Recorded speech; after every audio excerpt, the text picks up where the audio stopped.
నేనెంతో అభిమానించే నా అభిమాన యువ నాయకుడు నారా లోకేష్ గారు మాట్లాడారు.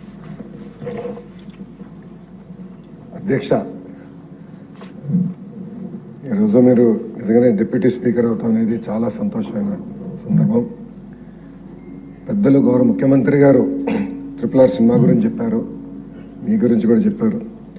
నాకు RRR అంటే real responsible and rebellious. Real responsible rebellious. Real అని నేను ఎందుకన్నానంటే మీ మనసులో ఏముందో చెప్తారు. బోలా శంకర్ తప్పు తప్పు అంటారు, కరెక్ట్ చేస్తే కరెక్ట్ అని చెప్పే వ్యక్తి మీరు అధ్యక్ష. ఇంకా రెస్పాన్సిబిలిటీ అంటే గత ప్రభుత్వం చేసే తప్పులు మీరు ముందలే గుర్తించి కేంద్రంలో కూడా పెద్ద ఎత్తున గత ప్రభుత్వం పైన మీరు పోరాడి ఆంధ్ర రాష్ట్రం ఇప్పటికీ చాలా అప్పుల్లో కూరుకుపోయింది.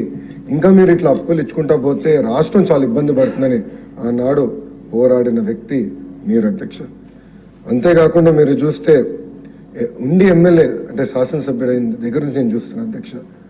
సొంత నిధులతో కానివ్వండి, CSR నిధులు తీసుకొచ్చి పార్కులు అభివృద్ధి చేస్తాం కానివ్వండి, ప్రభుత్వ పాఠశాలలు రిపేర్ చేసడానికి కొంచెం ప్రభుత్వం నుంచి 1 నెల 2 నెలలు ఆలస్యం అవుతే మీరే నిధులు సమకూర్చి పాఠశాలలను కూడా అభివృద్ధి చేస్తున్న నిజంగానే చాలా చాలా గర్వకారం అధ్యక్ష.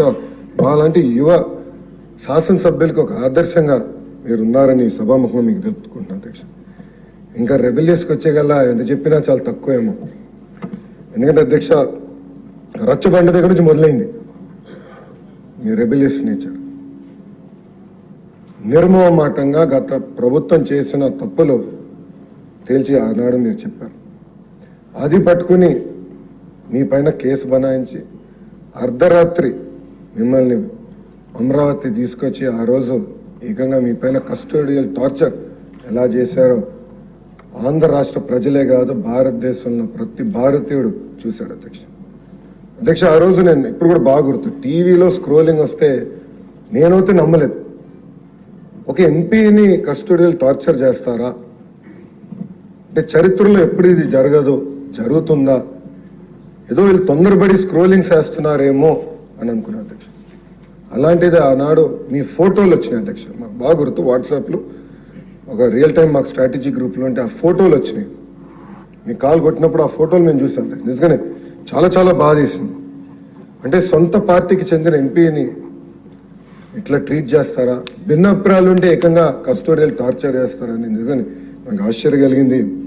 కానీ ఆ రోజు నుంచి నాకు అర్థమైంది ఒకటేనంటే కలిసికట్టుగా పోరాడాలి, ముందరికెళ్ళాలి, గత ప్రభుత్వాన్ని వదిలిపెట్టకూడదని ఆ రోజు నుంచే యుద్ధం మనం ప్రారంభించాం అధ్యక్ష. అంతేకాకుండా అధ్యక్ష, చంద్రబాబు నాయుడు గారిని అరెస్ట్ చేసినప్పుడు నాకు మీరు అండగా నిలబడ్డారు. నేను ఢిల్లీలో న్యాయ పోరాటం చేస్తుంటే ప్రతిరోజు రాత్రి మీరు, గల్లా జయదేవ్ గారు, కనకమెడల రవీంద్ర గారు అందరం కూర్చుని మనందరం చర్చించేవాళ్ళం. మీటింగ్ అయిన తర్వాత కూడా మీకున్న అనుభవంతో కేసు ఎలా వెళ్తుంది, దీన్ని ఎట్ట చేస్తే బాగుంటుందని మీరు కూడా అనేక సలహాలు ఇచ్చారు. ఆ సలహాలు కూడా ఆనాడు మేము తీసుకుంటాం కూడా జరిగింది అధ్యక్ష. ఒక మాటలో చెప్పాలంటే భయం అనేది RRR గారు బయోడేటాలోనే లేదు అధ్యక్ష. ఎందుకు చెప్తున్నా అంటే అధ్యక్ష, వాస్తవంగా ఇక్కడ కస్టోడియల్ టార్చర్ అనుభవించిన వాళ్ళు ఎవరు లేరు. కేసులు పెట్టారు, నా పైన రాళ్ళు దాడి చేశారు, సోడా బాటిల్స్ ఇసిరారు, నా పైన కూడా SC/ST కేసు పెట్టారు, అటెంప్ట్ టు మర్డర్ కేసు కూడా పెట్టారు. కానీ ఈనాడు కస్టోడియల్ టార్చర్ అనేది మాకు అసలు నిజంగా ఆలోచించిన అధ్యక్ష. అలాంటిది మీరు ఆ రోజు ఇబ్బంది పడినా మిమ్మల్ని మీకు బెయిల్ వచ్చి ఏకంగా హైదరాబాద్ మిలిటరీ హాస్పిటల్లోకి చేర్చాలి, అక్కడ రిపోర్ట్ రావాలని వెళ్ళినప్పుడు కూడా కారులో కూడా మీరు వెళ్ళేటప్పుడు నవ్వుతూ వెళ్ళారు అధ్యక్ష. భయం అనేది ఎప్పుడు మీరు చూపించలేదు. అది మా లాంటి యువ ఎమ్మెల్యేలకు ఒక ఆదర్శం అని సభాముఖం తెలుపుకుంటున్నాను అధ్యక్ష. అధ్యక్ష, ఈ సభ సాక్షిగా నేను మిమ్మల్ని కొన్ని విషయాలు కోరాలనుకుంటున్నాను అధ్యక్ష. అధ్యక్ష, నేను పుట్టిననాటికే అన్న NTR ముఖ్యమంత్రి అధ్యక్ష. నేను పెరుగుతున్న వయసులో శాసనసభను చూసి పెరిగిన వ్యక్తులు. ఇక్కడ చాలా మంది సీనియర్లు మాట్లాడే విధానం చూసాం. రాత్రి 2-3 వరకు కూడా శాసనసభలో చర్చలు జరిగేది అధ్యక్ష. ఒక స్పిరిట్ ఉండేది అధ్యక్ష. వ్యక్తిగతంగా ఎవరు తిట్టుకునేవారు కాదు అధ్యక్ష, సబ్జెక్టమైన మాట్లాడారు. అది అయిన తర్వాత బయటికి వెళ్ళి అంటే అపోజిషన్ పార్టీ రూలింగ్ పార్టీ శాసనసభ్యులు కూర్చుని టీ తాగే రోజులు అధ్యక్ష. మళ్ళీ ఆ ఇష్యూ గురించి బయట కూడా చర్చించారు. దానివల్ల గతంలో మన చేసిన చట్టాలన్నీ ఈరోజు తెలంగాణ రాష్ట్రం చాలా పనికొచ్చినాయి అధ్యక్ష. ఆ స్పిరిట్ ఉండేది, ఆ డిస్కషన్ అనేది ఉండేది అధ్యక్ష. అది చాలా చాలా అవసరం అధ్యక్ష.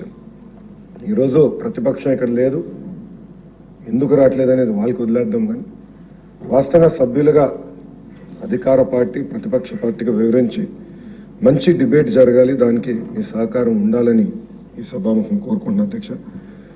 ఇంతేకాకుండా ఒక ఐటీ శాఖ మంత్రిగా నేను పక్క రాష్ట్ర శాసన సభలను చూశాను. అక్కడ డిజిటైజేషన్ పెద్ద ఎత్తున చేశారు అధ్యక్ష. మన సభలో చూస్తే ఇంకా కాగితాలు కనపడుతున్నాయి. సో డిజిటైజేషన్ అయ్యన్న పాత్రుడు గారు మీ నాయకత్వంలో శాసనసభను మొత్తం డిజిటైజ్ చేయాలని నేను కోరుతున్నా అధ్యక్ష.